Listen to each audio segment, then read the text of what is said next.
good morning friends. I'm CV Sharma back with another video. This is next video on the straight line motion in a straight line. So here I am presenting the complete notes on the motion in a straight line. So if you follow these lectures, you can handle this motion in a straight line.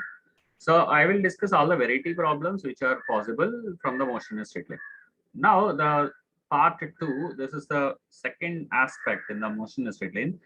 Body is moving with different velocity in different intervals of time. So that is the situation we are talking about. A body moves with the velocity v1 in a time of t1 and v2 in a time of t2 and so on.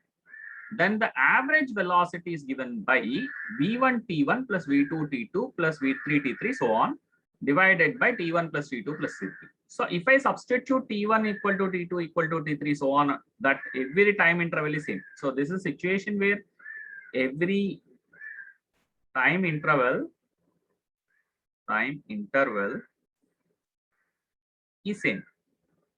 So that is the scenario we are talking about. Every time interval is same. So under that condition, what is the V average? V average is V1 plus V2 plus V3 so on up to Vn divided by n, which is nothing but arithmetic mean of the velocities.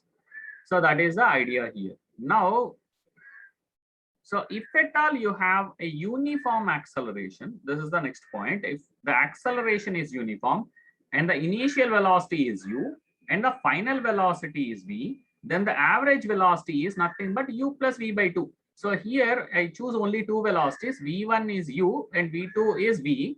So in that sense, you get u plus v by 2. That is pretty simple. Now, I don't think you have any trouble at this particular point. And now let us move on further. The next one is average and instantaneous acceleration. Average and instantaneous acceleration.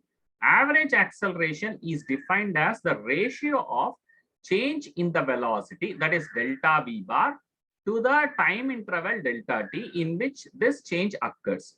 So hence average acceleration is given by delta v bar divided by delta t. And now the instantaneous acceleration is defined as the particular time instant that is given by a bar is equal to limit delta t tends to 0 delta v bar by delta t, where that can be written as the differential of velocity with respect to time. So this is a basic idea. A bar is nothing but dv bar by dt. Now this is called instantaneous. And now the average acceleration, if I want what is the average acceleration, that is delta v bar divided by delta t. So this is how we get the average acceleration and instantaneous acceleration. The formulas are very much written here. You can follow this. And now let us move on to the next concept. Now the next concept is like this. Now here there are certain questions on distance and displacement. So these kind of questions I have discussed in some earlier video, but still in this questions as per the notes what I have given. So that things I am discussing now.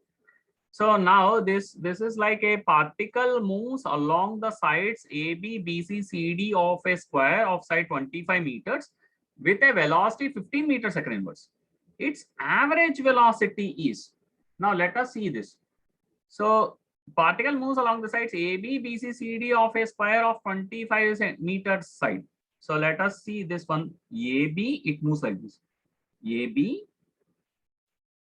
it moves along this path AB, BC, and CD.